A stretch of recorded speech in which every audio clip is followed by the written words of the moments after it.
내 이름이 적힌 대학에서 강제 퇴학을 신청하는 공문. 이유는 간단했다. 의붓동생 민준의 해외 유학 비용을 마련하기 위해 내 등록금을 빼앗아야 한다는 것 50년간 방치된 나를 이제는 완전히 버리려는 그 선택. 그 순간 가슴속에 불타던 분노가 폭발했다. 아버지가 재혼한 지 10년. 어머니가 세상을 떠난 후 나는 홀로 버텨왔다. 새엄마와 민준이가 들어오면서 집은 변했다.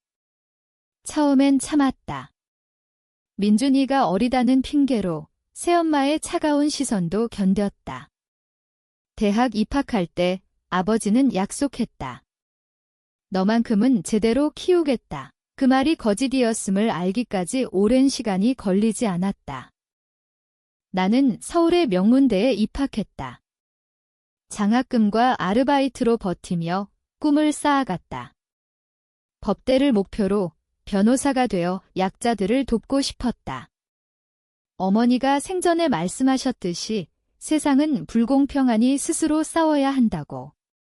그런데 왜 나만 희생해야 하는가? 그날 저녁, 집으로 돌아온 나는 아버지를 기다렸다. 서울의 겨울비가 창문을 때리는 소리가 내 심장 박동처럼 요란했다. 아버지가 들어오자마자 나는 서류를 테이블 위에 던졌다. 이게 뭐예요, 아빠? 아버지의 얼굴이 창백해졌다. 그는 안경을 고치며 피곤한 목소리로 말했다. 지은아, 들어봐. 민준이가 미국 유학 기회를 얻었어. 그의 미래가 달린 일이야? 너는 이미 대학 다니고 있잖아. 한 학기 쉬면 어때? 한 학기. 강제 퇴학 신청서였다. 복학이 불가능할 수도 있었다. 나는 웃음이 나왔다. 분노가 웃음으로 터져나왔다. 민준이 미래가 달렸다고요? 그럼 제 미래는요? 수년간 저 방치해두고 이제 와서 제 꿈을 빼앗아? 새엄마가 방에서 나왔다. 그녀의 눈빛은 여전했다. 나를 보는 시선에 언제나 민준이만 있었다. 지은아, 가족이잖아. 희생 좀 해라. 민준이가 똑똑하니까 투자할 가치가 있어. 투자. 나를 물건처럼 취급하는 말, 나는 이를 악물었다. 어린 시절, 어머니 병원비 때문에 아버지가 재혼한 걸 알았다.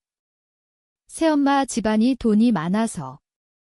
그 후, 나는 투명인간이 되었다. 생일도, 졸업식도 민준이 중심으로 돌아갔다. 희생. 제가 언제 가족이었어요? 어머니 죽은 후 저는 그냥 집에 붙어 사는 하녀잖아요. 아버지가 소리쳤다. 무례하다. 민준이도 내 동생이야. 동생. 그 단어가 가슴을 찔렀다. 민준이는 나를 언니라 부른 적 없다. 항상 너라고 했고 내 물건을 맘대로 썼다. 학교에서 내가 장학금 받으면 운 좋네라고 비아냥거렸다. 그날 밤 나는 방에 틀어박혀 울었다. 아니, 울지 않았다. 눈물이 말라버렸다. 대신 계획이 세워졌다. 이 배신에 대한 대가. 공평하게 갚아주리라. 다음 날 나는 대학 상담실을 찾았다. 퇴학 신청이 아직 처리되지 않았다. 아버지가 서명만 하면 끝날 일, 나는 교수님께 사정을 털어놓았다. 가정사정으로 어려움을 겪고 있다고. 교수님은 안타까워하시며 장학금 확대를 제안했다. 나는 고맙다고 하면서 속으로 웃었다. 이게 시작이다. 집으로 돌아와 나는 새엄마의 서재를 뒤졌다. 그녀의 재산 내역, 민준이 유학 관련 서류, 새엄마 집안이 운영하는 회사 자료도.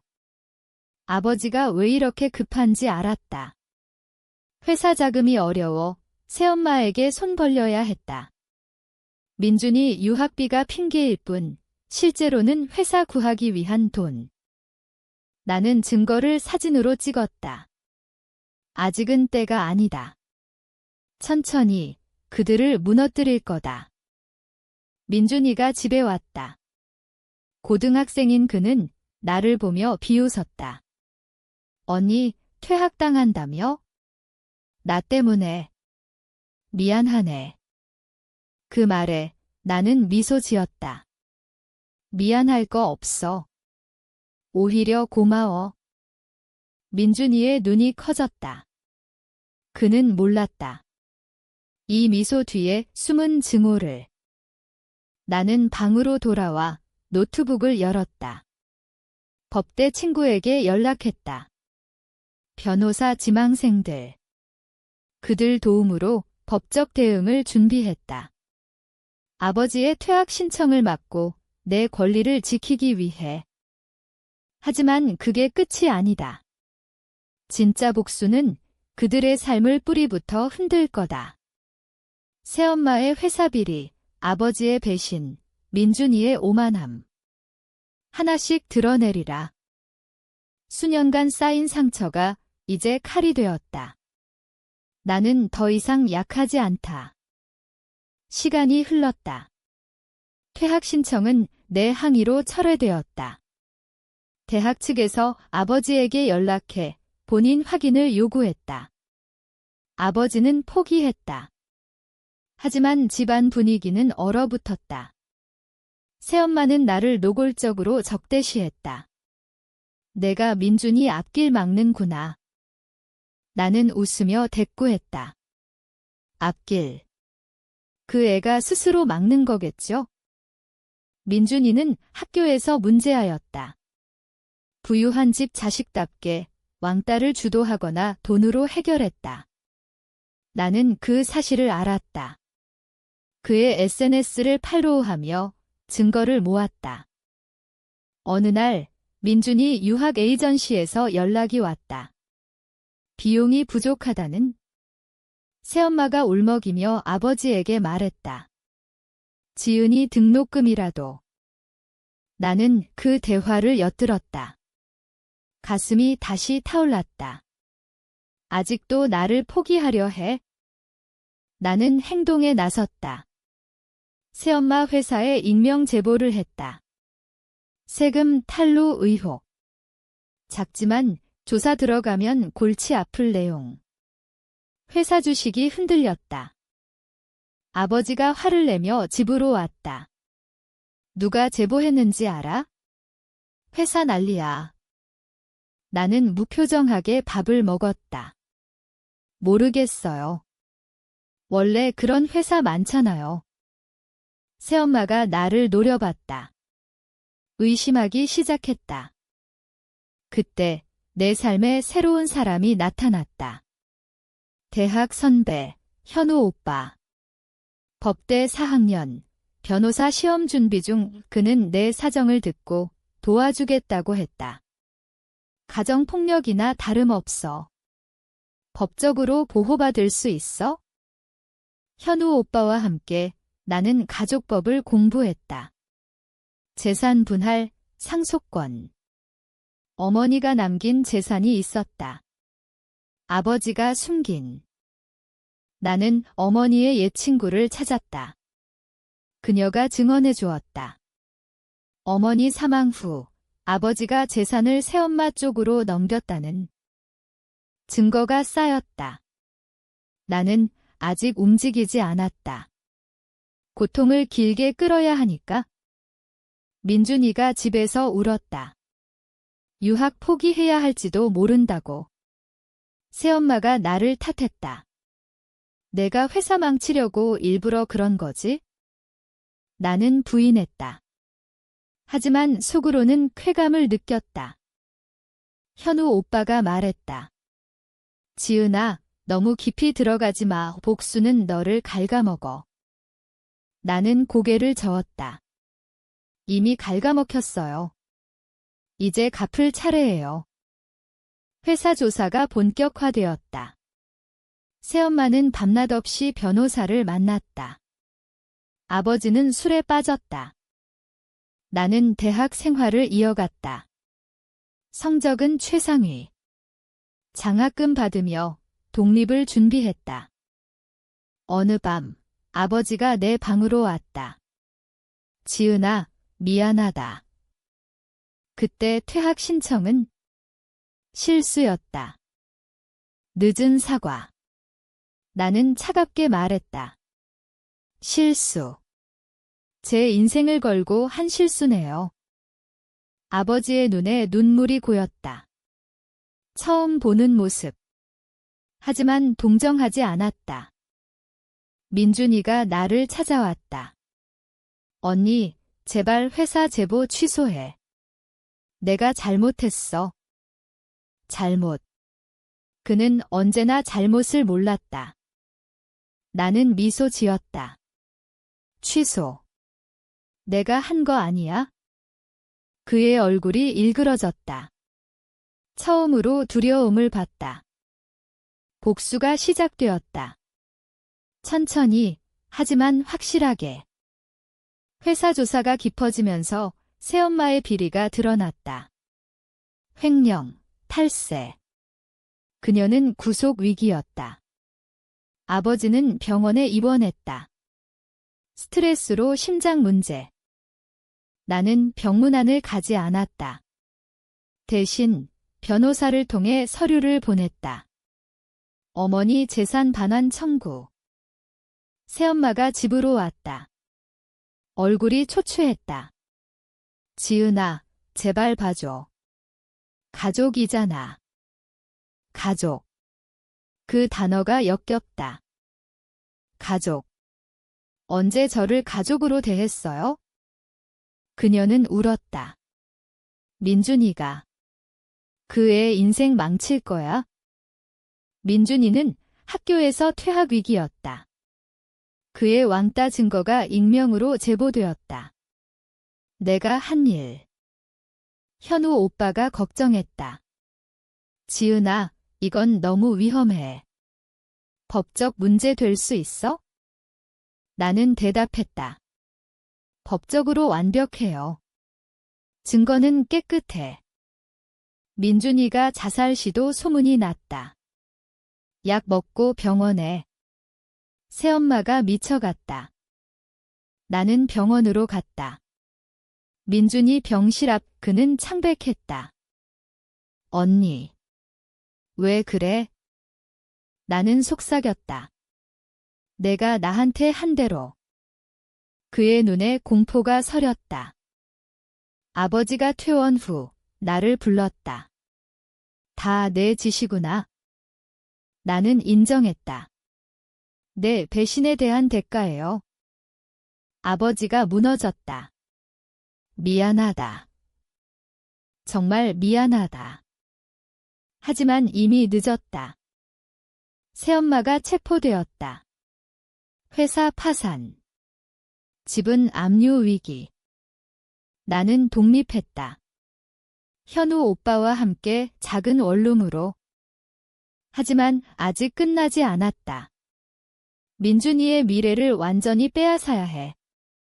그는 퇴학당했다. 유학 꿈은 사라졌다. 나는 법대를 졸업했다. 변호사 되었다. 그리고 소송을 제기했다. 아버지와 새엄마 상대로 정신적 피해 보상. 법정에서 아버지가 증언했다. 내 잘못입니다. 판결은 내 승리. 막대한 보상금. 새엄마는 감옥에. 민준이는 정신과 치료 중. 나는 그 돈으로 약자들을 돕는 재단을 세웠다. 어머니 이름으로. 현우 오빠가 청혼했다. 지은아, 이제 행복해질 때야. 나는 고개를 끄덕였다. 하지만 가슴속 증오는 여전했다. 복수는 끝났지만 상처는 영원하다. 몇 년 후 나는 성공한 변호사가 되었다. 가정폭력, 가족 배신 사건 전문.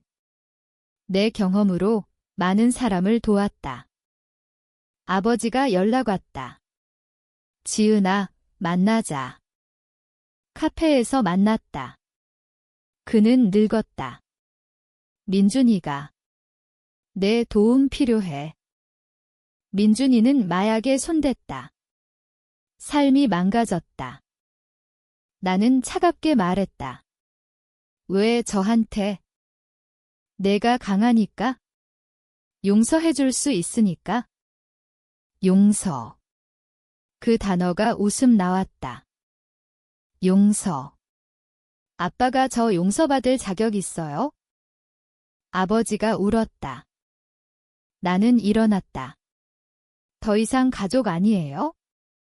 새엄마는 출소 후 빈민가에 산다. 그녀가 나를 찾았다. 지은아, 잘못했어. 나는 무시했다. 민준이가 자살했다. 소식 듣고 아무 감정 없었다. 현우와 결혼했다. 아이를 낳았다. 하지만 밤에 꿈에서 그날이 나온다. 퇴학 서류 발견한 날. 증오는 사라지지 않았다. 다만 통제하게 되었다. 나는 재단을 키웠다. 방치된 아이들, 배신당한 사람들 돕기. 그게 내 복수의 완성. 공평한 대가. 전체를 확장하여 각 파일 1000자 정도로 맞춤. 시간은 모든 걸 희미하게 만든다지만 내게는 아니었다. 결혼 후에도 나는 사건을 맡을 때마다 과거를 떠올렸다. 아버지의 배신, 새엄마의 냉대, 민준이의 오만. 현우가 말했다. 지은아, 놓아줘. 이제 행복한 삶 살아. 나는 노력했다. 아이가 태어났다. 딸, 그녀를 보며 절대 희생시키지 않겠다고 다짐했다. 어느 날 아버지가 죽었다. 장례식에 갔다. 새엄마만 홀로 있었다. 그녀가 말했다. 내 탓이야. 다 내 복수 때문에. 나는 대답했다. 아니요. 당신들 선택 때문이에요. 장례 후 유언장. 아버지가 내게 모든 재산을 남겼다. 새엄마와 민준이에게는 아무것도. 이미 민준이는 죽었지만 새엄마가 소송 걸었다. 하지만 졌다. 나는 그 재산으로 재단을 더 키웠다. 진짜 용서가 왔다. 아니, 무관심. 그들은 내 삶에서 사라졌다. 나는 자유로웠다. 지금 나는 강연장에서 사람들 앞에 선다. 배신과 복수에 대해 청중이 숨죽인다. 복수는 끝나지 않아요. 하지만 삶은 계속돼요. 희생당한 당신, 싸우세요. 박수가 터진다. 집으로 돌아와 현우와 아이를 안는다. 과거는 상처지만 이제 힘이다. 방치된 약속, 깨진 가족. 그 대가는 공평했다. 내가 지불한 고통만큼 그들도 지불했다. 이제 평화. 하지만 만약 다시 배신이 온다면? 나는 준비되어 있다. 끝.